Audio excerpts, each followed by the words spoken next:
I'm going to give you another example. So a patient comes to me. He's got severe coronary artery disease. He did a calcium score. And it was positive. He's 45 years old. He thought he was perfectly healthy, felt great. He's not really overweight. His blood pressure is also good. But his doctor told him, get a calcium score because your dad had coronary artery disease and one of your mates at work just died. So here's his artery, and it's got calcium buildup in it. So he comes to me, he says, what should I be doing now, doc? You're going to make me fast too because you're a fasting doctor? So it depends. Depends. Let me see what's going on with you. Let me see what's going on with you. So why does he have this calcium? So obviously I'll do my metabolic testing because I'm all about insulin. And his insulin comes back normal. It's fine. Insulin's great. A1C, normal. He's got coronary calcium. So then I do an ultrasound of his liver. And he's got a fatty liver. So I say, wait a second, why would you have a fatty liver? So I'm going to tell you why he's got a fatty liver. One reason is always insulin, right? But his insulin was fine. So that's not the problem. Another one is alcohol. He tells me he's not drinking. He doesn't drink alcohol. Gosh, do you take protein shakes because you just want to be buff, right? So he says, no, I don't take protein shakes because branch chain amino acids, if you take too much of those, it'll cause a fatty liver. He doesn't have that. He doesn't. So what's causing your fatty liver? Well, hepatitis, infections. He doesn't have any. I do a hepatitis panel on him. Everything's negative. Why do you have a fatty liver? Why would you have a fatty liver then? Well, what drains into the fatty liver is the portal vein. What's the portal vein? The portal vein is after all the nutrients from the intestines. This is your sewage canal. We all have a sewage canal. So sometimes, well, all the nutrients that come out from there, they come into the portal vein, and the next place for processing is the liver. So the first place for processing of anything that comes into your body, the border control, is your Peyer's patches, which are in the wall of your intestine. These are gastrointestinal, your body's immune system, lymphoid system, right? In the walls. And they are very, very important. So when you eat something, it gets in here, it gets mixed with the enzymes. And by the way, you only have about 18 enzymes. And they digest that food, break it down into pieces. And then, what are all these dots over here? These are food particles, okay? But there's something else in your gut, and they are these little red dots inside your gut. And those are 100 trillion bacteria.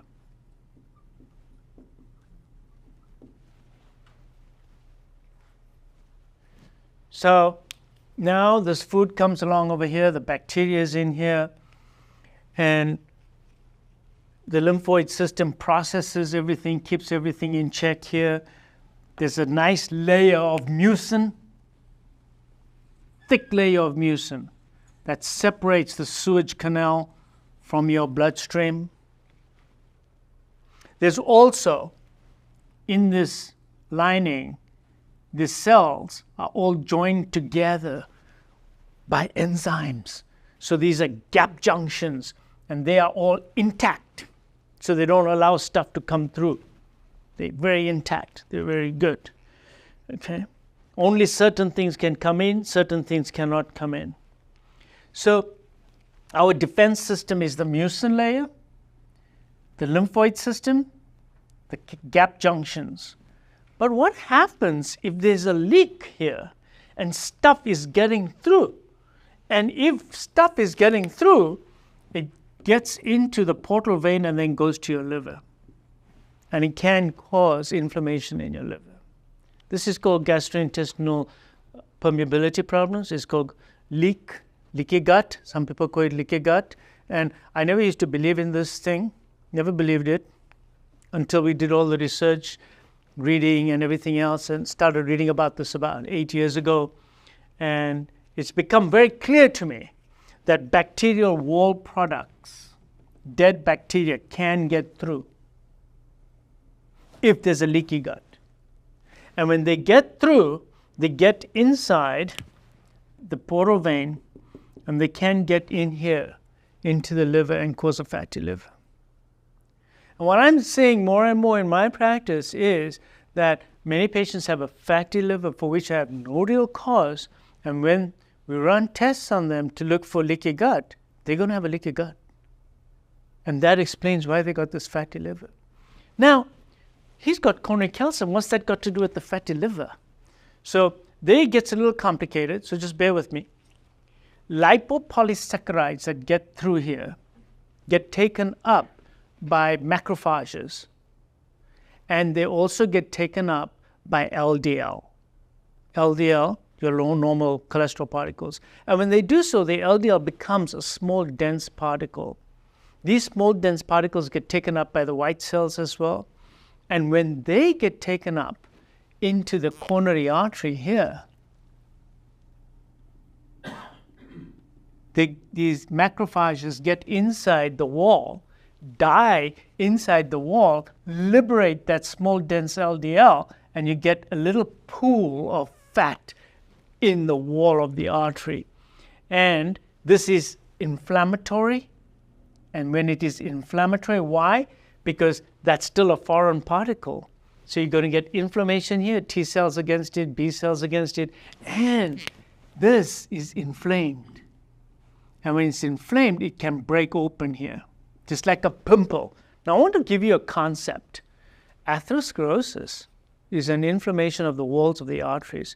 I want you to think about a reverse pimple. You have a pimple on the skin, right? One day it's growing bigger, bigger, bigger, and then suddenly it bursts open, right? That could be one of your pimples inside your arteries. There's a difference between a calcified, stable plaque, as we call it, and soft plaque. Soft plaque that is very translucent, very full of fat and inflammatory cells, are not so calcified. They will one day become calcified when they healed. But in this stage, they can be vulnerable, just like a pimple, break open and a blood clot forms on it. If a blood clot forms on it, it can re-endothelialize. But if a big blood clot forms on it, you can actually get occlusion of the artery and get a heart attack. So in some patients who I don't find any obvious cause for the coronary calcification,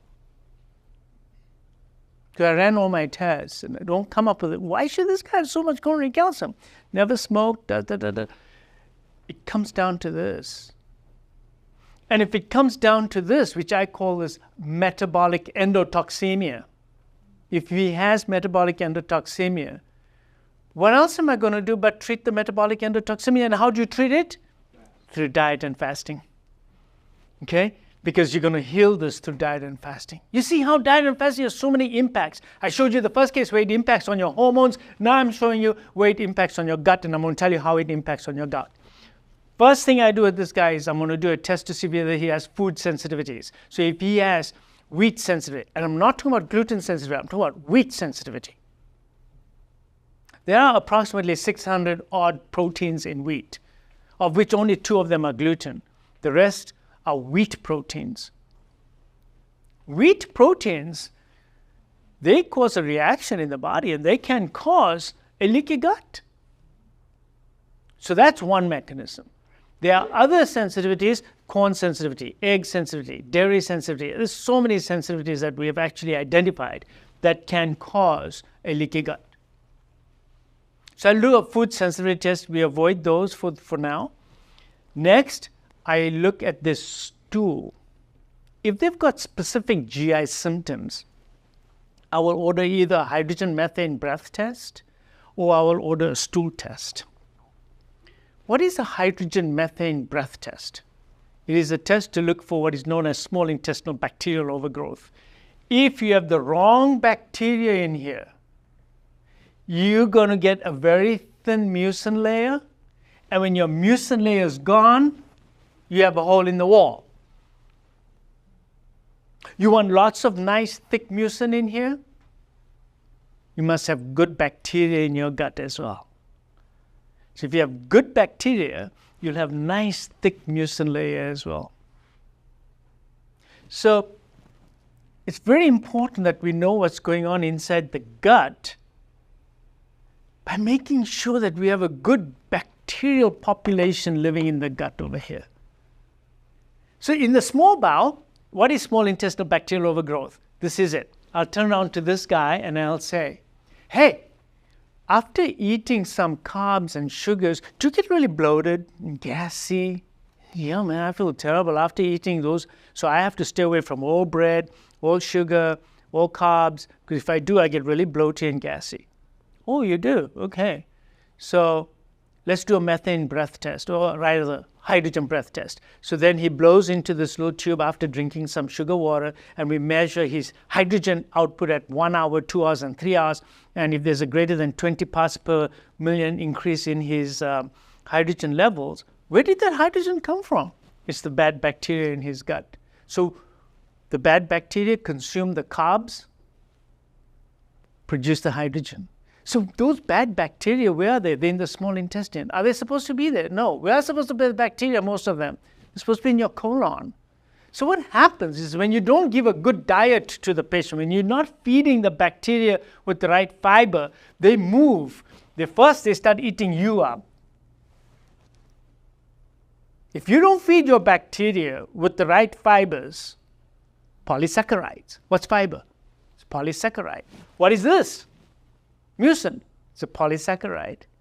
You don't give me any fiber, I'm going to eat your mucin. If I eat your mucin, you're going to get what? Leaky gut. You see why fiber is so important? That's why I tell them, right, you're going to start eating fiber. Because you want these guys to be happy and eat the fiber that I'm going to give you, which is soluble fiber. I'm not talking about the thick stuff that gives you big bowel movements. I'm talking about soluble fiber. Soluble fibers, such as inulin, one that when you put it in water, it becomes clear. And the kind of fiber that you all know about, but you just don't know how to prepare it. For example, if you're going to make rice, I know you love rice. Well, why don't you cook it, cool it off, put it in the refrigerator, and eat it the next day? Because you'll have resistant starch. Because what you've done, you've changed that polysaccharide into a form that now you can't deal with it because it changed structurally by heating it, cooling it, and then eating it the next day. Heating it again, and you can't digest it now, but much of that soluble fiber in that rice or potatoes or sweet potato will make itself to the colon. And then who's going to eat it? The bacteria. And because the bacteria are eating it, it's not going to eat you. See, it all comes in together. The whole picture comes in together. It's beautiful, beautiful picture. So I want the good bacteria to be in here. So I'm going to turn around to that patient. I'm going to say that, look, what are you eating? What fiber are you eating? How often are you? Now, why is it important for fasting? How am I going to fix this guy? Through fasting? Because when you fast and you stop eating all those bad foods, the bacterial population changes. So the SIBO will change. Because remember, the hydrogen is produced by the bacteria that moved because you didn't have them in the right place. Once you treat the SIBO, and it is treatable, it's a treatable condition. You get rid of that small intestinal bacterial overgrowth. Now the patient feels, I feel so much better. And it's simple things. I give them herbs and I give them special types of, basically it's herbs and essential oils. and I'll also give them some probiotics to take, and I'll give them prebiotics, which is a good fiber afterwards. But there's a whole protocol that we have to treat small intestinal bacterial overgrowth.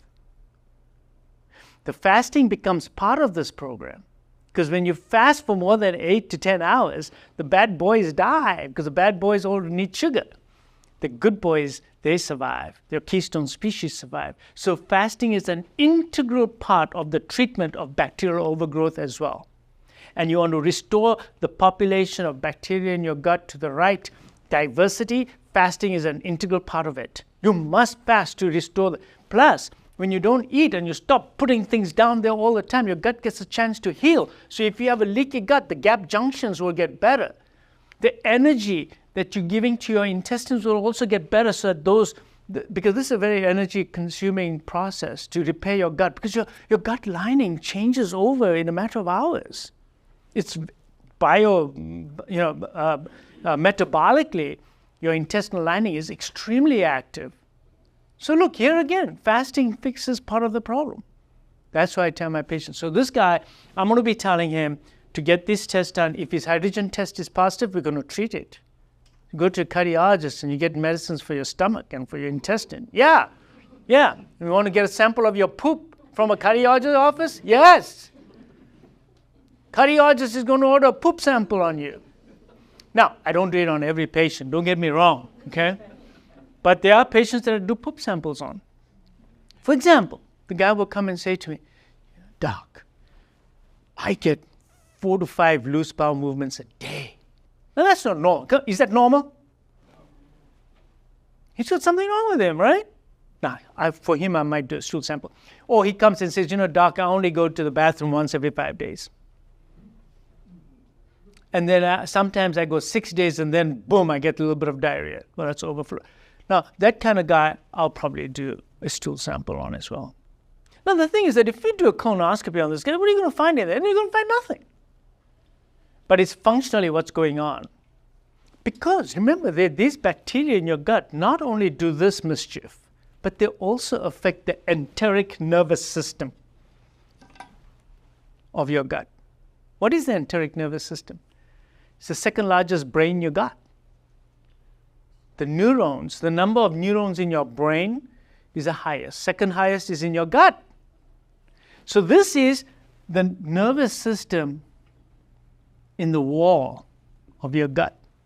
And hopefully, if it's working properly, it keeps the movement in one direction.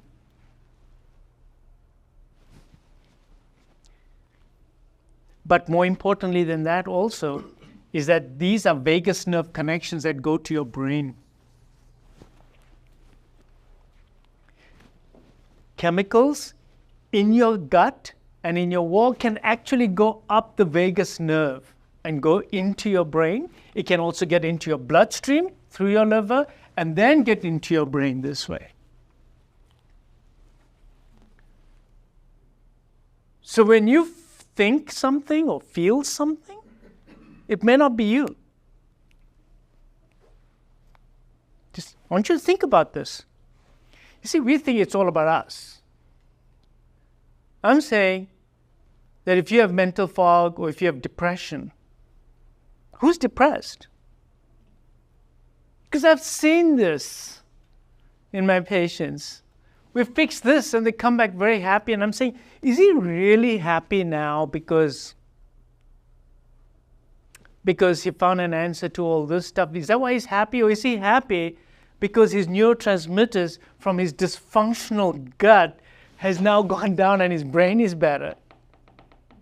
And we know that depression also is an inflammatory condition. And you get rid of inflammation in the body, and depression gets better.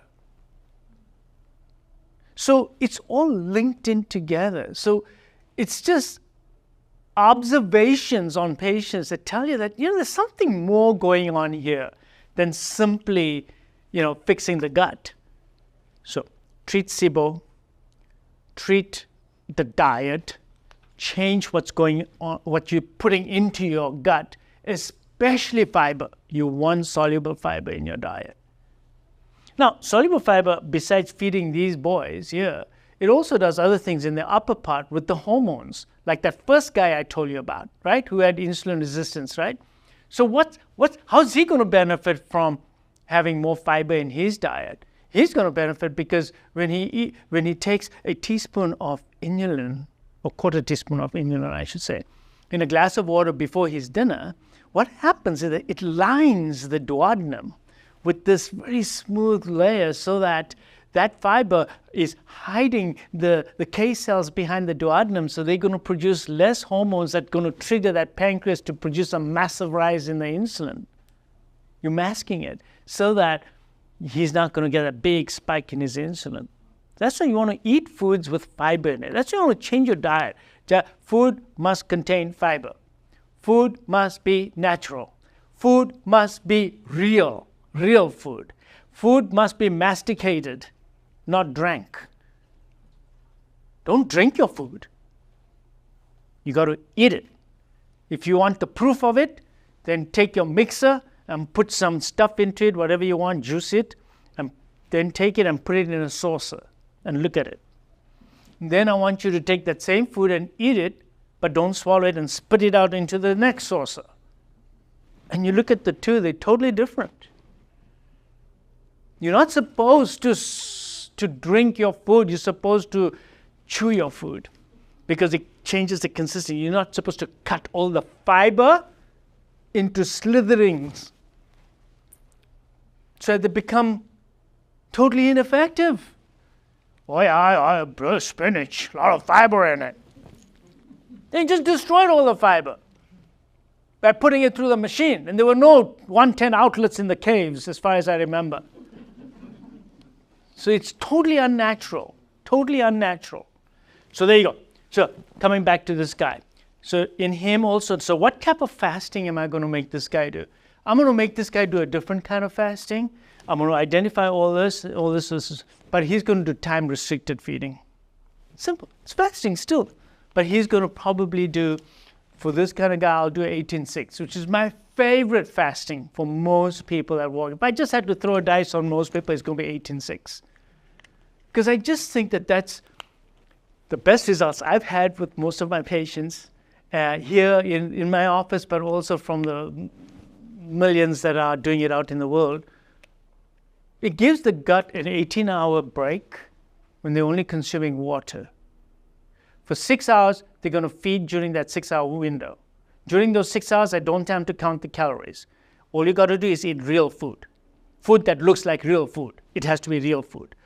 No processing, no artificial ingredients in it, no colorings, no emulsifiers. But what's an emulsifier? What on earth is an emulsifier?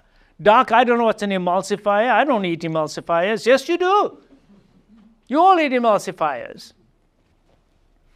Emulsifier is like palm olive oil. No, palm olive dishwasher. Fancy swallowing some of that? So what it does, it gets down in here and it dissolves this. What does an emulsifier do? An emulsifier mixes oil and water. So that's why you don't want emulsifiers. Now, all processed foods have emulsifiers. Why do they have emulsifiers? Because when you, otherwise your cookie will just spread out. The emulsifier keeps everything together, the oil and the water together. Your bread has emulsifiers in it, and it shouldn't. Right? It has all sorts of ingredients in it. Bread should only have 3 ingredients. Instead, most bread today has at least 12 ingredients in it. Most of those names you can't even pronounce. When you say polysorbate, what is polysorbate? That's an emulsifier. Your ice cream, oh yeah, I just have a little bit of ice cream every day. That's an emulsifier in it. That's what's keeping everything together. Stop eating ice cream. So there's a lot of, whenever you read AT polysorbate or anything that looks similar to polysorbate, those are all emulsifiers. Don't eat those things. So coming back to where we were. So this guy is going to do 18-6. He's going to drink water. He is not going to put in here any estrogens or estrogen stimulators. Oh, I don't eat estrogens. Of course you eat estrogens. Because if you're eating these days a lot of fish, they're going to have estrogens in them. You're going to eat plastics. Anything that's in plastics are estrogen receptor stimulators.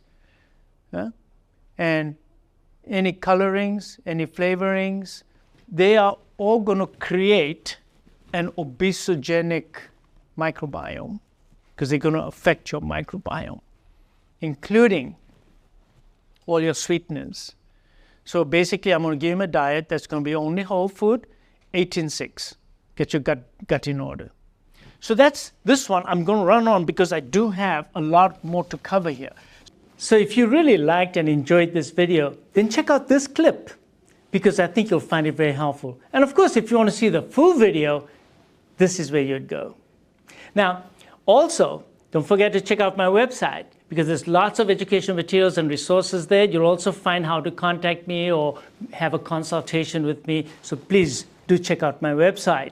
Thank you.